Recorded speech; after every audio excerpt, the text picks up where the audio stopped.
Hi friends, welcome to J24 news. Good morning Telangana with జిలానికి స్వాగతం. ప్రతిరోజు అలాగే ఈ రోజు కూడా ఈనాడు వార్తల్లోని ప్రధాన వార్తల్లోకి వస్తే, ఎస్టీలకు పెరిగిన రిజర్వేషన్లు 2019తో పోల్చితే బీసీలకు 8 జిల్లాలు లబ్ధి.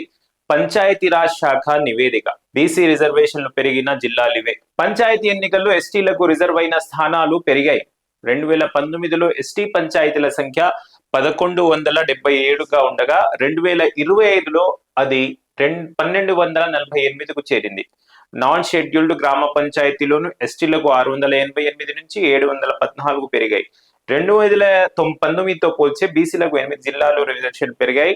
నాన్ షెడ్యూల్డ్ పంచాయతీలో పెరిగిన ఎస్టీ రిజర్వేషన్లు తదితర ప్రభావం ఇతర వర్గాలపై స్వల్పంగా పడింది. షెడ్యూల్డ్ ప్రాంతాల్లో బీసీ రిజర్వేషన్లు వర్తించవని పంచాయతీరాజ్ శాఖ నివేదిక వెల్లడించింది. సర్పంచుల రిజర్వేషన్ల కోసం మండలాన్ని ఒక యూనిట్ గా, వార్డులకు పంచాయతీని యూనిట్ గా తీసుకుంటారని నివేదిక వెల్లడించింది. సో పంచాయతీరాజ్ ఎలక్షన్స్ ముందున్నాయి కాబట్టి ఈ రిజర్వేషన్లు, బీసీ రిజర్వేషన్ శాతాల్లో హనుమకొండ జిల్లాలో పెరిగిన జిల్లాలు ఇవి.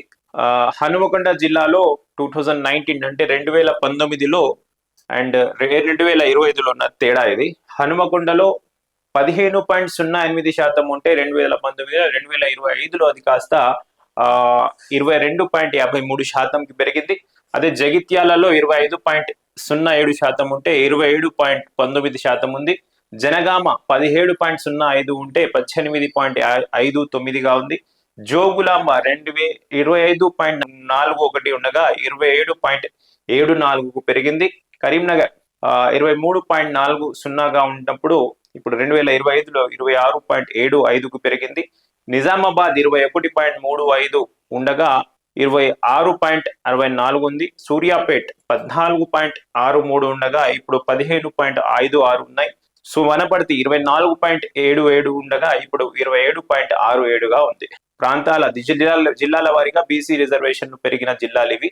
దీంతో హైయెస్ట్ జిల్లా వచ్చేసి మీకు జోగులాంబ ఉంది, ఆ తర్వాత వనపర్తి ఉంది, ఆ తర్వాత జగిత్యాల ఉంది, ఆ తర్వాత కరీంనగర్ ఉంది అండ్ నిజామాబాద్ ఉంది. సో హైయెస్ట్ స్థానాల్లో ఇవి ఉన్నాయి. దీంతో పాటు ఉన్న వార్తలు, కళల సాధన దిశగా భారత్, సులభతర వ్యాపారానికి ప్రాధాన్యం ఇస్తున్నాం ప్రధాని నరేంద్ర మోడీ. హైదరాబాద్ లో షాఫ్రాన్ ఏఎంఆర్ఓ కేంద్రం ప్రారంభం. భారత్ కు త్వరలో విమాన తయారీ కంపెనీలు కూడా రాబోతున్నాయంట రామ్మోహన్ నాయుడు చెప్పారు. రఫేల్ ఇంజన్లు కూడా ఇక్కడే అసెంబుల్ చేస్తాం. Sansad CEO Oliver. హైదరాబాద్ ను ఏరోస్పేస్ కారిడార్ గా ప్రకటించండి, ప్రధాని మోదీని కోరిన ముఖ్యమంత్రి Revanth Reddy. Telangana rising 2047 global summit కు ఆహ్వానం. సో దీంతో పాటు, దేశంలోనే అగ్రస్థానంలో మా పారిశ్రామిక విధానాలు, రేవంత్ రెడ్డి. దేశంలోనే అగ్రస్థానంలో హైదరాబాద్ అంటే తెలంగాణ పారిశ్రామిక విధానాలు ఉన్నాయని రేవంత్ రెడ్డి గారు చెప్పారంట. తెలంగాణ పారిశ్రామిక విధానాలు దేశంలోనే అగ్రస్థానంలో నిలుస్తున్నాయని, అందుకే అనేక విదేశీ సంస్థలు హైదరాబాద్ ను తమ రెండో కేంద్రంగా ఎంచుకునేందుకు ఆసక్తి చూపుతున్నాయని ముఖ్యమంత్రి రేవంత్ రెడ్డి తెలిపారు.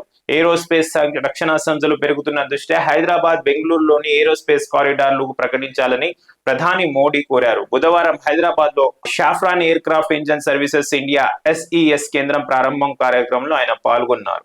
రాజ్యాంగమే మూల స్తంభం, రాష్ట్రపతి ముర్ము. సంవిధాన్ సదన్ లో ఘనంగా రాజ్యాంగ దినోత్సవం. తెలంగాణ రైజింగ్ సదస్సుకు ప్రధాని, కేంద్ర మంత్రులను ఆహ్వానించాలని, పెట్టుబడుల ఒప్పందాలపై ఖచ్చితమైన ప్రణాళిక ఉండాలి. సమీక్షలో సీఎం రేవంత్ రెడ్డి ఆదేశాలు చేశారు. 50,000 కోట్ల కరెంట్ స్కామ్, నిన్న భూ స్కామ్, నేడు విద్యుత్ స్కామ్. కేంద్రంలోని బీజేపీ సర్కార్ విచారణ జరపాలి. బీఆర్ఎస్ నిర్మించిన యాదాద్రి ప్లాంట్ లో 1 మెగావాట్ కాస్ట్ 7.2 కోట్లు మాత్రమే. నమస్తే తెలంగాణలోని వార్తలు చూస్తుంటే, 50,000 కోట్ల కరెంట్ స్కామ్, నిన్న భూ స్కామ్, నేడు విద్యుత్ స్కామ్ అంటూ హరీష్ రావు గారు చెప్పారంట. కేంద్రంలోని బీజేపీ సర్కార్ విచారణ జరపాలి. బీఆర్ఎస్ నిర్మించిన యాదాద్రి ప్లాంట్ లో 1 మెగావాట్ కాస్ట్ 7.2 కోట్లు మాత్రమే. కానీ రామగుండం దగ్గర రేవంత్ సర్కార్ ప్రతిపాదిత ఎన్షియల్ కాస్ట్ 14 కోట్లు.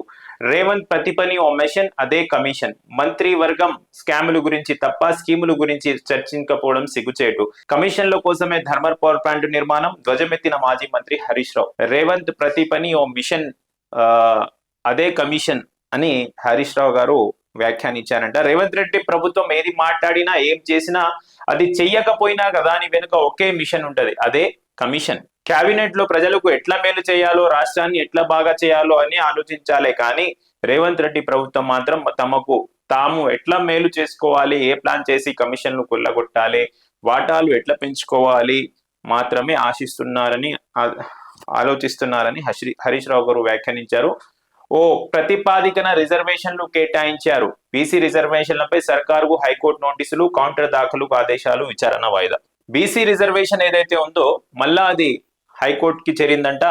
ఏ ప్రతిపాదికన రిజర్వేషన్లు కేటాయించారు, బీసీ రిజర్వేషన్లపై సర్కారుకు హైకోర్టు నోటీసులు, కౌంటర్ దాఖలుకు ఆదేశాలు, విచారణ వాయిదా.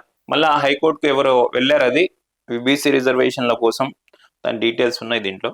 ఏ ప్రతిపాదికన రిజర్వేషన్లు కేటాయించారు, బీసీ రిజర్వేషన్లపై సర్కారుకు హైకోర్టు నోటీసులు. పంచాయతీ రిజర్వేషన్లపై వివరణ ఇవ్వాలంటూ రాష్ట్ర ప్రభుత్వాన్ని హైకోర్టు మంగళవారం నోటీసులు జారీ చేసింది. సో హైకోర్టు రాష్ట్ర ప్రభుత్వానికి మంగళవారం నోటీసులు కూడా జారీ చేసిందంట. ఏ ప్రతిపాదికన, ఏ బేస్ మీద రిజర్వేషన్లు జారీ చేశారు, అది పూర్తి వివరాలతో కౌంటర్ దాఖలు చేయాలని ఆదేశిస్తూ విచారణను వాయిదా వేసింది. ఈ నెల 23న సంగారెడ్డి జిల్లాలో రిజర్వేషన్లు ఖరారు చేస్తూ జారీ అయిన గెజిట్ నోటిఫికేషన్ 43ను సవాల్ చేస్తూ సంగారెడ్డి జిల్లా ఆందోల్ మండలానికి చెందిన కోరబోయిన ఆగమయ్య బుధవారం లంచ్ మోషన్ పిటిషన్లు దాఖలు చేశారు.